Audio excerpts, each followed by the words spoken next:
Saya hanya memakai sepatu Converse dan memakai hoodie. Sedangkan Andre, dia membawa gitar untuk nantinya dibawa ke puncak. Pernahkah kalian mendengar tentang kisah mistis yang mengguncang para pendaki di Gunung Ungaran? Kisah ini tentang 8 orang pendaki yang diteror ketika mendaki ke Gunung Ungaran akibat membawa jimat dan mandi di sungai sembarangan. Pendaki-pendaki tersebut awalnya hanya ingin menikmati keindahan dari Gunung Ungaran. Tanpa mereka sadari, tindakan sembarangan tersebut malah memicu teror dan menghantui mereka. Tak hanya itu, ada beberapa saksi mata yang melihat kejadian mistis tersebut. Mereka menyebutkan ada hal aneh yang terjadi di Gunung Ungaran. Apakah kisah ini benar-benar terjadi atau hanya sebatas mitos belaka? Mari kita simak tentang kisah 8 orang pendaki yang diteror di Gunung Ungaran. Gunakan earphone-mu, cari posisi nyaman, dan selamat mendengarkan.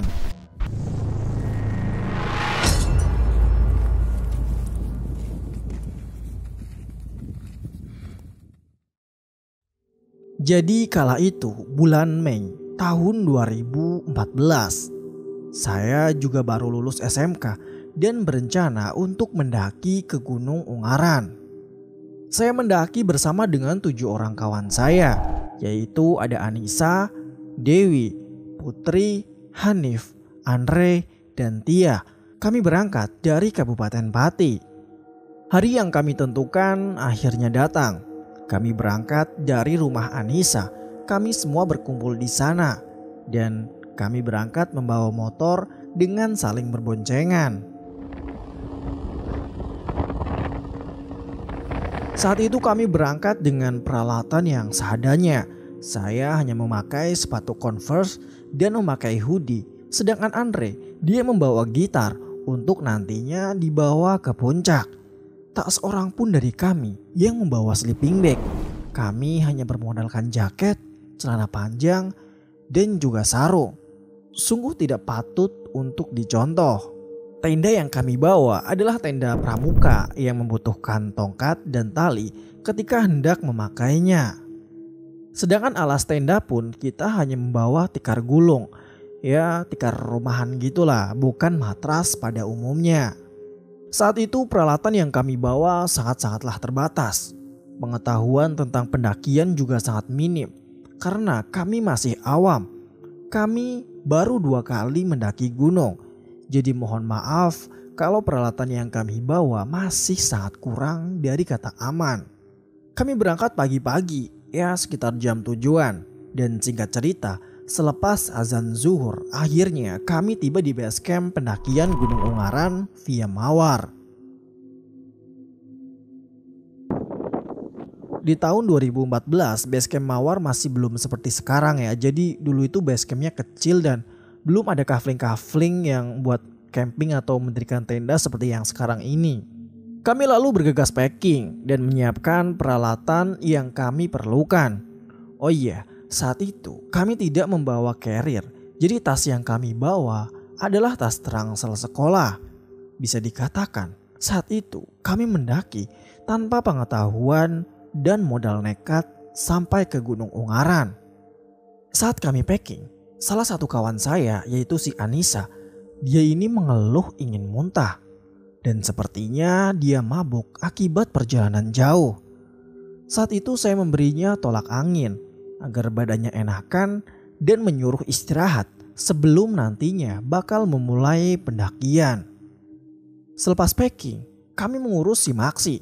Dan waktu itu kalau nggak salah biayanya itu sekitar 5.000 per orangnya. Dan setelah selesai mengurusi Maxi, kami berdoa bersama sebelum akhirnya kami memulai pendakian. Saat kami naik, keadaan jalur itu lumayan sangat sepi pendaki. Jadi kami leluasa untuk menikmati suasana di sepanjang jalur. Dan jalur menuju ke pos 1 itu masih sangat terbuka. Agak landai hingga kurang lebih 40 menit perjalanan. Kami tiba di pos 1. kami istirahat sebentar karena banyak yang mengeluhkan akan lelah. Dan setelah sedikit minum, kami melanjutkan perjalanan. Setelah pos 1, jalur mulai masuk ke area hutan. Dan di tengah jalan, kami menemui ada sebuah aliran sungai. Pertanda jika kami sudah setengah jalan menuju ke pos 2. Aliran sungai ini membelah jalur pendakian. Saat itu, kami dibantu dengan jembatan yang dibuat pengelola dari bambu yang dianyam. Hingga kurang lebih 60 menit perjalanan, kami akhirnya tiba di pos 2. Pos 2 letaknya di dalam hutan. Jadi di pos 2 tempatnya itu adem dan rimbun ketika dipakai untuk beristirahat. Kami kembali istirahat agak lama di sana karena si Anissa ini terus mengeluh sakit katanya. Dan belum lama kita istirahat di pos 2, tiba-tiba hujan turun dengan lebatnya. Padahal dari base camp cuacanya sangat cerah dan tidak ada tanda-tanda akan turunnya hujan. Setelah Anissa sedikit enakan, kami melanjutkan perjalanan dengan menggunakan jas hujan. Jalur pendakian ke pos selanjutnya seketika berubah menjadi aliran sungai kecil yang dialiri air. Jalur pos 2 ke pos 3 kami lewati dengan ditemani hujan. Kurang lebih 60 menit. Akhirnya kami tiba di pos 3. Pos 3 ini dikenal juga dengan pos kolam renang. Saat itu kolam renang dalam keadaan sepi. Entah sudah tidak dipakai lagi atau memang sudah sepi ya. Air di dalam kolamnya sangat keruh, ditambah saat itu tidak ada pendaki lain di sana. Menambah kesan yang sangat seram saat kami singgah di pos kolam renang tersebut. Kami tidak berlama-lama di sana karena Anissa yang memang dari awal sudah mengeluh tidak enak badan. Di sini dia terus saja melamun. Akhirnya kami putuskan untuk melanjutkan perjalanan. Saat itu kami berencana untuk singgah di desa terakhir Gunung Ungaran, yaitu Desa Promasan. Desa yang terletak di bawah puncak Gunung Ungaran. Dari pos 3 jalurnya sudah agak terbuka. Di sini kami disuguhkan dengan luasnya kebun kopi yang sangat indah. Agak lama berjalan, kami lalu tiba di sebuah perempatan. Belok kiri adalah arah puncak dan jika lurus ke Desa Promasan. Kami memutuskan untuk lurus karena kami ingin mampir ke Desa Promasan terlebih dahulu. Dari perempatan, kami disambut dengan kebun teh yang terhampar luas. Jadi ya saat itu memang baru pertama kali kami melihat kebun teh. Jadi bayangkan ya betapa bahagianya kami di sana. Setibanya kami di Desa Promasan, kami ke warung yang ada di sana. Kami disambut oleh pemilik warung setempat. Kami makan dan sedikit menghangatkan badan di warung tersebut. Karena dapurnya itu masih dapur kayak zaman dulu gitu loh yang pakai kayu bakar. Dan sekitar jam 4 sore kami melanjutkan perjalanan menuju ke puncak Ungaran. Saat itu mindset kami ya kalau puncak ya kita harus langsung terus ke puncak dan mendirikan tenda di puncak gitu. Ya mindset dulu lah. Jadi lalu kami kembali ke perempatan yang awal tadi dan kami belok kanan untuk mengarah ke puncak. Hingga tak terasa kami jalan-jalan, kami masuk kembali ke sebuah hutan. Pendakian yang sebenarnya dimulai dari sini. Trek yang sangat terjal dan trek yang dipenuhi dengan batu-batuan yang membuat kami menjadi sulit banget untuk melangkah. Saat melewati trek yang bebatuan, tiba-tiba si Anissa mengeluh berat di badannya. Badanku berat banget sih.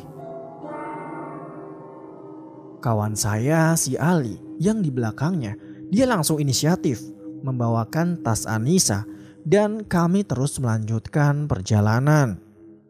Anissa lagi-lagi mengeluh dan terus mengeluh. Kami sering berhenti dengan alasan yang sama, yaitu badan Anissa yang terasa berat. Kami yang waktu itu tidak berpikiran aneh-aneh, hanya berhenti sebentar agar badan Anissa kembali enakan. Dan saat sudah agak mendingan, kami melanjutkan perjalanan lagi. Setelah ini, keanehan datang satu persatu. Singkat cerita, saya berjalan di paling belakang. Dan di sini saya bertemu dengan seorang bapak-bapak paruh baya. Jadi dia ini sedang istirahat di tepi jalur pendakian. Dia ini memakai pakaian desa zaman dulu dan pakaiannya itu sangat lusuh. Banyak banget kotoran-kotoran tanah yang menempel di badannya. Kemudian saya refleks. Pamit nggih Pak, numpang lewat. Le, mau kemana gelap-gelap begini? Mau ke puncak Pak. Hati-hati yo Le, temanmu semuanya harus dijaga. Terutama dia yang sedang tidak enak badan. Lalu saya bingung dong, kok bapak ini tahu ya bahwa ada salah satu kawan kami yang bernama Anissa. Dia ini sedang gak enak badan. Padahal kami ini baru bertemu di sini. Dan Anissa mungkin tidak tahu keberadaan dari bapak ini. Oh, nggih Pak, terima kasih. Bapak mau kemana? Bapak mau pulang Le. Bapak rumahnya di bawah di dekat kebun sana. Ya sudah, Bapak pulang dulu ya. Jangan lupa pesan Bapak.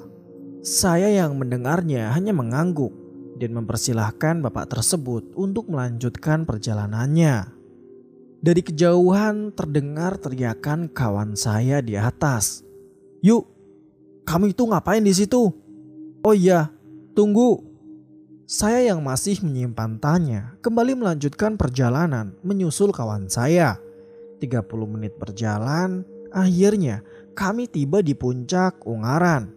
Saat kami sampai, keadaan puncak itu sangat sepi dan hanya ada rombongan kami karena kami sampai selepas maghrib.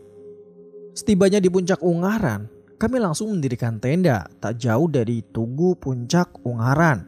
Kami masak dengan kompor spiritus dan parafin yang kami bawa.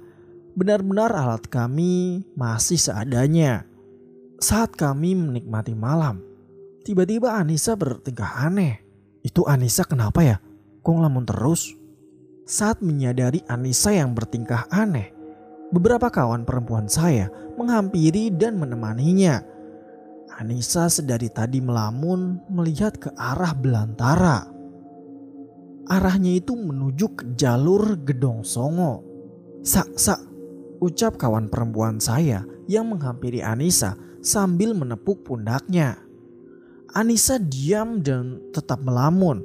Dia melihat ke arah belantara sana. Setelah berkali-kali mencoba menyadarkannya, akhirnya Anissa kembali sadar dan menjawab sautan dari kami dengan nada yang sangat lemas. Kenapa Sa? Kamu lihat apa? Tanya si Dewi. Tadi ada nenek-nenek di situ. Aku diajak pergi ikut sama nenek-nenek itu. Tapi aku menolak. Semua kawanku yang mendengar jawaban dari Anissa, mereka diam dan saling menatap. Siapa yang dilihat Anissa? Kami tidak melihat siapapun di sini. Ali mengecek ke arah yang dimaksud oleh Anissa, tapi tidak ada seorang pun di sana. Keadaan mulai tegang dan mencekam.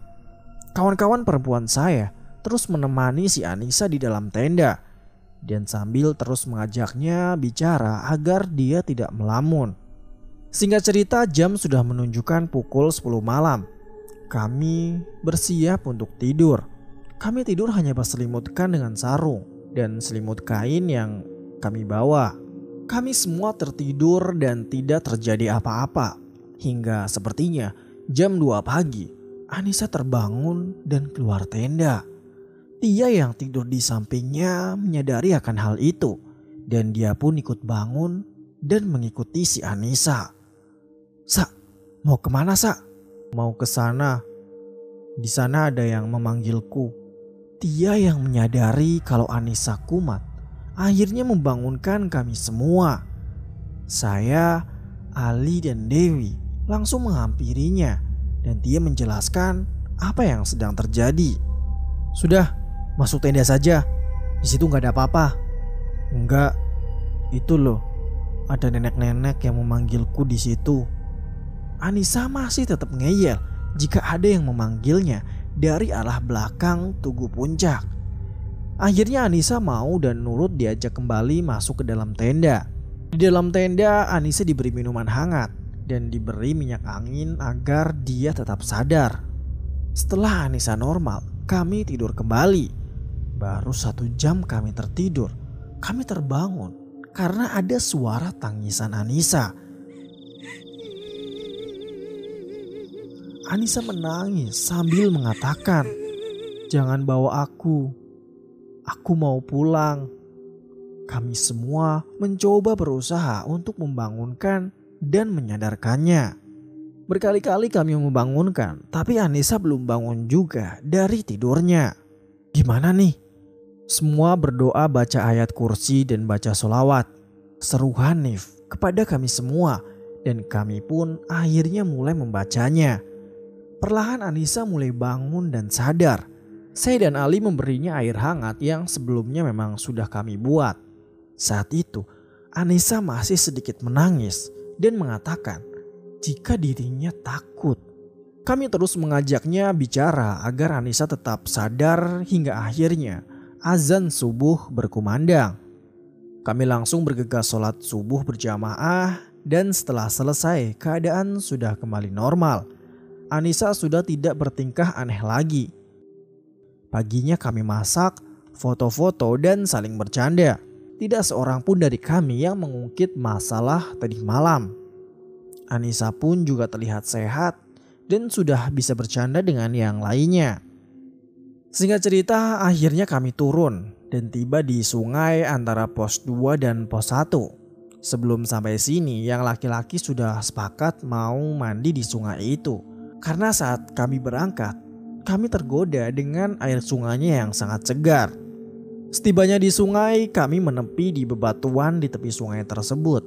Saya, Ali, Andre, dan Hanif langsung bersiap mandi. Kami yang laki-laki sedikit agak naik mencari lokasi kami mandi agar tidak dilihat oleh kawan-kawan kami yang perempuan. Malu cuy kalau dilihatnya. Kami sampai di aliran sungai yang agak luas dan air terjunnya itu kecil di sana. Tanpa pikir panjang, kami semua mandi di situ. Kami mandi sambil minum airnya di sana karena saking segarnya air tersebut. Kami mandi, membersihkan badan, gosok gigi semuanya hingga bersih. Kurang lebih setelah 40 menit, kami kembali ke kawan-kawan perempuan kami. Saya lihat yang perempuan hanya istirahat dan ada yang main air di sana. Setelah kami semua bersiap, kami melanjutkan perjalanan untuk turun melewati pos 1 hingga kami tiba di base camp kurang lebih pukul 11 siang. Sampai di base camp kami beristirahat, bersih-bersih, sholat zuhur berjamaah, dan saat semua sudah siap, pukul 1 siang kami mulai turun perjalanan pulang. Keanehan datang satu persatu saat kami pulang. Belum jauh dari base camp, kami terhenti karena si Hanif ini merasa kehilangan dompet. Ia cari di semua pakaian dan tas yang dia bawa, tapi tetap saja tidak ada. Saya masih ingat betul sebelum jalan tadi, Hanif masih mengeluarkan dompetnya. Misal kalau itu pun jatuh di jalan, harusnya saya tahu karena saya berada di belakang kendaraannya. Hanif bingung karena semua kartu pentingnya juga ikut hilang. Setelah agak lama mencari dan tetap tidak bertemu, akhirnya Hanif mengikhlaskan dan meminta kami untuk langsung melanjutkan perjalanan pulang. Saat tiba di Semarang, ban motor Ali tiba-tiba meletus. Padahal sebelum berangkat ke Semarang, ban motornya baru saja diganti. Peristiwa itu sempat membuat kami berpikiran yang tidak-tidak. Setelah ban motor Ali diganti, kami pun kembali melanjutkan perjalanan. Dan saat sampai Demak, tanpa disangka motor saya malah mogok. Mati entah kenapa. Padahal sebelum berangkat saya sudah cek dan servis untuk persiapan perjalanan. Tapi kenapa sekarang kok tiba-tiba mogok? Terpaksa kami semua lagi dan lagi harus mencari bengkel terdekat. Kami sempat bingung bengkel mana yang buka pada malam hari. Namun agak lama kami mencari. Akhirnya kami menemukan bengkel di salah satu desa di dekat jalan. Singkat cerita, setelah beres kami kembali melanjutkan perjalanan. Sampai di Kudus, tak jauh dari jembatan Selamat Datang, gantian motor Andre yang mati. Dan setelah dicek, ternyata bensinnya malah habis. Padahal nih Saat kami baru masuk ke Kabupaten Demak, kami semua itu udah mengisi bensin, termasuk motor si Andre. Dan saat itu motor si Andre itu ngisinya malah penuh. Aneh kan? Jadi kenapa belum jauh perjalanan kok motor Andre malah kehabisan bensin? Si Hanif lalu inisiatif buat cek bensin motornya, barangkali bensinnya bocor gitu kan. Tapi ternyata tidak. Semuanya masih normal. Untungnya tak jauh dari sana itu ada pom bensin. Jadi kita langsung ke sana dan mengisi bensin motor si Andre. Saat semuanya sudah normal, kami langsung melanjutkan perjalanan pulang. Dan sekitar pukul jam 8 malam, kami tiba di rumah Anissa, tempat kami semua berkumpul dan berangkat. Kami menceritakan apa yang terjadi dengan Anissa saat mendaki semalam. Usut punya usut, ternyata Anissa memiliki bawaan atau semacam jimat yang diberikan oleh orang tua Anissa dengan tujuan untuk menjaga Anissa dari gangguan semacam makhluk halus dan lain sebagainya lah. Dari situ kami semua berpikir kalau kejadian semalam pasti ada hubungannya dengan jimat yang dibawa oleh Anissa. Ya, tapi terlepas dari semua itu, alhamdulillah kami selamat tiba di rumah kami masing-masing. Terlepas dari semua itu, alhamdulillah kami selamat dan tiba di rumah kami masing-masing. Sesampainya di rumah, saya bersih-bersih dan cerita ke bapak saya soal kejadian yang menimpa kami saat perjalanan pulang ke rumah. Kejadian yang menimpa kami satu persatu. Kalian melakukan apa waktu turun gunung? Kalian mengambil apa? Kami gak melakukan apa-apa, Pak. Kami juga tidak mengambil apapun. Cuman waktu turun gunung, kami yang laki-laki sempat mandi di sungai di dekat jalur pendakian. Nah, itu bisa jadi itu sebabnya kalian waktu pulang mendapatkan musibah. Kalian mengotori sungai itu. Air itu kan mengalir ke bawah untuk menghidupi orang-orang di bawah. Kalian permisi gak waktu mau mandi di situ? Enggak, Pak. Kami langsung mandi saat sampai di sana. Nah, lain kali jangan diulangi ya. Kalian kalau mendaki jangan meninggalkan apapun dan jangan mengotori. Beri salam atau permisi saat datang ke tempat baru dan jangan diulangi. Ucap bapak saya sambil menasehati. Di sini saya berpikir dan mulai menghubungi semua kawan saya. Saya meminta mereka untuk meminta maaf dalam hati mereka masing-masing karena telah berbuat seenak jidat saat di sungai itu, entah saat kami mendaki ataupun turun gunung. Nah, itulah kisah mistis tentang 8 orang pendaki yang diteror di Gunung Ungaran akibat membawa jimat dan mandi sembarangan di sungai.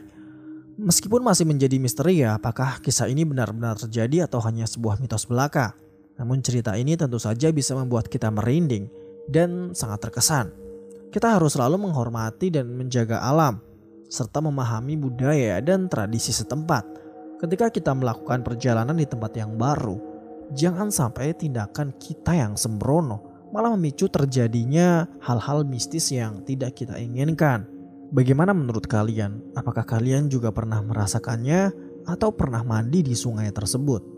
Silahkan tulis di kolom komentar ya. Dan buat kalian yang punya cerita horor atau pengalaman mistis, dimanapun lah bebas, boleh banget kirimkan ke email kami yang ada di deskripsi. Atau bisa juga ke Instagram kami di @mahasiswasiluman. Sampai jumpa di video kami selanjutnya. Gue Ipul, kurang lebihnya mohon maaf. Salam lestari, mahasiswa siluman.